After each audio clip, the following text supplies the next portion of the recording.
Semasa hayatnya, Siti Aminah telah berpesan kepada keluarganya, sekiranya dia meninggal kelak, dia mahu jenazahnya dikebumikan jauh dari kawasan kampung. Seperti yang dapat kita lihat hari ini, makam wanita ini terletak jauh di hujung kampung, berdekatan pinggir sungai di Kampung Telbiong, Kota Tinggi, Johor. Tengok, kerja siapa lah ni? Ni yang atas makam pun dah habis ni. Dah kena bawa keluar dah ni. Kau tengok ni, dah pecah dah ni. Assalamualaikum. Waalaikumsalam salihin. Assalamualaikum ya ahlan kubur. Allah.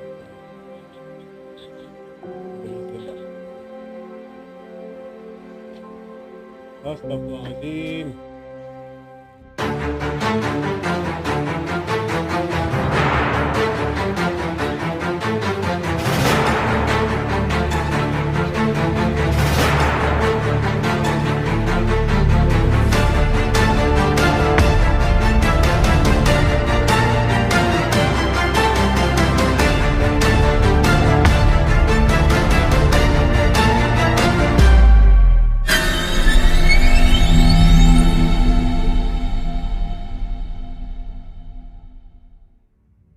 Okay, Assalamualaikum. So hari ni kita akan membuat satu dokumentari di mana legenda Melayu pernah tulis sebuah kisah ataupun cerita berkenaan dengan Siti Jalang, Cik Siti Jalang. Sekarang kau dah dapat apa yang kau nak. Saya ikut syaratnya. Kau kena kahwin dan bunuh suami kau. Kau kena cukupkan 100 nyawa suami kau. 99. Itu kau. Atau nama sebenarnya Siti Aminah Tanah Masyhur. Sekarang ni saya sedang menunggu sahabat untuk datang ambil sebab dia nak pergi sangat. So sambil tu kita boleh buat dokumentari berkenaan dengan kisah sejarah tu, satu sejarah yang orang kata ada yang wujud, masih wujud di dalam negara kita sendiri. Kisah legenda Cik Siti Jalang ini juga kerap diangkat ke layar perak. Salah satu di antaranya ialah Sanggul Beracun, lakonan Era Fazira. Telefilm arahan Sabri Yunus ini diinspirasikan daripada kisah ini dan muncul sebagai drama terbaik dalam anugerah pada tahun 2011 dan diikuti Datuk Aida turut membuat inspirasi cerita ini dalam filmnya Ratu Kalajengking. Cik Siti Jalang, legenda wanita yang mengahwini 100 orang lelaki di Kota Tinggi. Umumnya, penduduk di Kota Tinggi Johor pasti pernah mendengar kisah legenda tentang Cik Siti Jalang. Kisah ini popular mengenai seorang wanita yang berkahwin dengan 99 orang lelaki. Dikatakan kisah ini berlaku sekitar abad ke-17 dahulu. Cik Siti Jalang ini merupakan gelaran kepada seorang wanita yang bernama Siti Aminah Tanah Masyhur. Mengapa dia digelar sebegitu rupa? Yang peliknya, kenapa perlu berkahwin cerai sehingga 99 orang lelaki? Memang aneh jika seorang wanita berkahwin sebanyak itu. Sebenarnya ada kisah di sebaliknya. Berdasarkan cerita lisan daripada penduduk tempatan yang disampaikan turun-temurun, Siti Aminah ini berasal dari sebuah negeri di pantai timur. Sejak kecil lagi, dia telah dipelihara oleh sebuah keluarga bangsawan Bugis di Kota Tinggi Johor. Dikatakan Siti Aminah cantik orangnya, jadi tidak hairanlah namanya menjadi sebutan, khususnya lelaki bujang mahupun sudah berkahwin di daerah tersebut. Ramai lelaki mahu menyentuhnya. Apabila kisah kecantikan Siti Aminah mula menjadi perbualan dan menarik perhatian lelaki, keluarga angkatnya mulai risau. Mereka bimbang kesucian gadis ini dinodai oleh lelaki yang tidak bertanggungjawab. Kerana itu, ibu dan bapa angkatnya dipercayai telah mewariskan satu ilmu pendinding bagi mengelakkan sebarang kejadian buruk berlaku ke atas anak gadis kesayangan mereka itu. Setibanya saya sampai di kawasan makam, amatlah saya terkejut melihat keadaan makam yang tidak terjaga. Kamu boleh lihat di situ, batu yang berada di atas kubur ataupun di atas makam telah dibawa keluar oleh individu yang tidak bertanggungjawab. Diletak di luar, tak tahu sama ada ingin mencuri ataupun buat apa. Dan boleh lihat tugu mengenai makam Cik Siti telah pun roboh menyembah bumi. Dan paling menyayat hati apabila nisan yang asalnya, nisan yang cantik dan indah, kini diganti nisan batu sungai. Astagfirullahaladzim. Apakah tujuan dan juga motif merosakkan sesebuah makam yang mempunyai legendanya tersendiri? Apakah niat sang pelaku? Kenapa makam ini tidak terjaga dan terbiar begitu saja? Ayo, kita sambung kembali.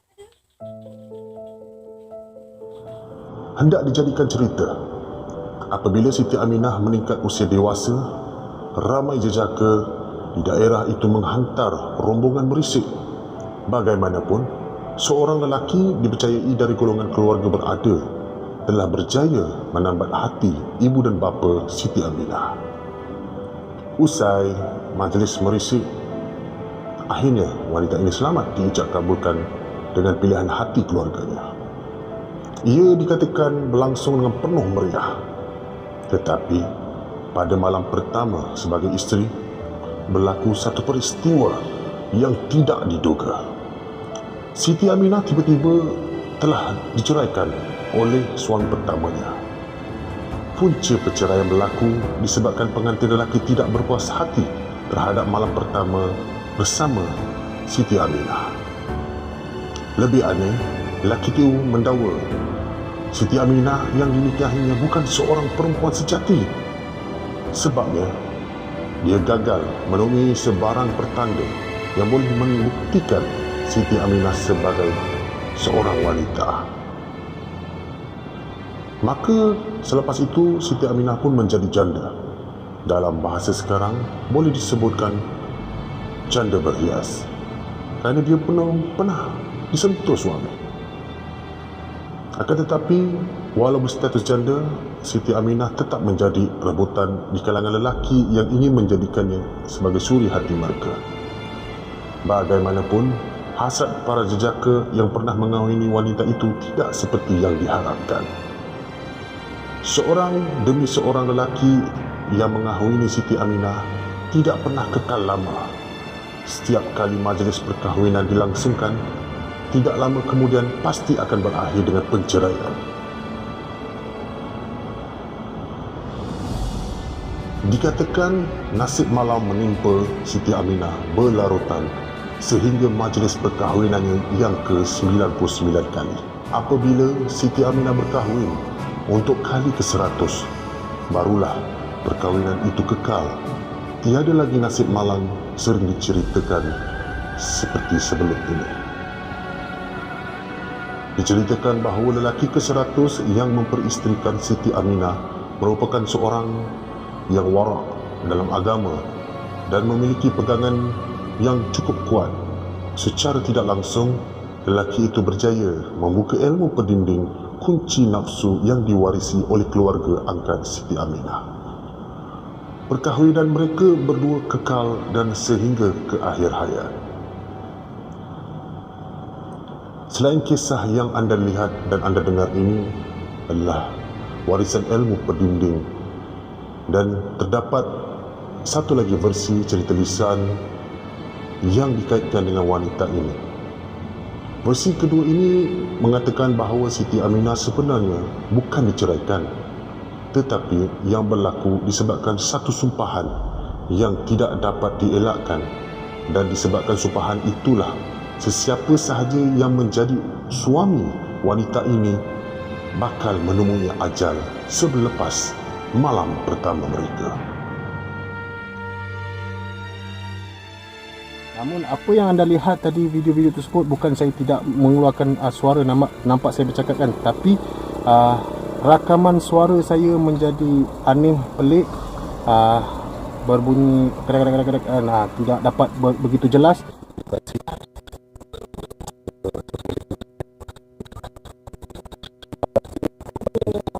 Dan senang cerita suara rosak lah, namun dapat merakam footage video sajalah kan.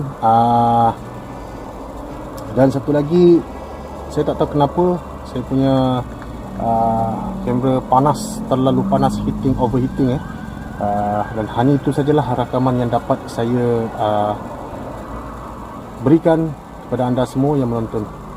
Jadi sekarang ni saya berada di makam Laksmana Bintan. Kalau anda pernah dengar kisah sejarah tentang dengan Sultan Mahmud Mangkat di Julang, dan ini adalah makam beliau yang berada dengan saya di sini di tepi. Namun hanya kru saja yang pergi ke sana, saya berada dalam kereta sajalah. Okey, di depan itu adalah makam Laksmana. Korang boleh lihat itu adalah makam Laksmana. Jangan tengah melawat sikit, ziarah kejap. Alright. Dan di sini pun ada beberapa buah kubur, lelaki dan wanita. Dan di sini ada kubur kecil, kubur anak ke, bayi ke, itulah kan. Inilah kampung makam Laksmana Bintan berada di sini. Jadi geng, itu saja eksplorasi dokumentari yang saya berikan untuk anda pada hari ini. InsyaAllah kita jumpa lagi di rakaman yang lain ataupun siri dokumentari yang lain. InsyaAllah. Terima kasih kerana memberi sokongan, share, follow dan like. Terima kasih. Assalamualaikum warahmatullahi wabarakatuh. SDDMJ Vlog X.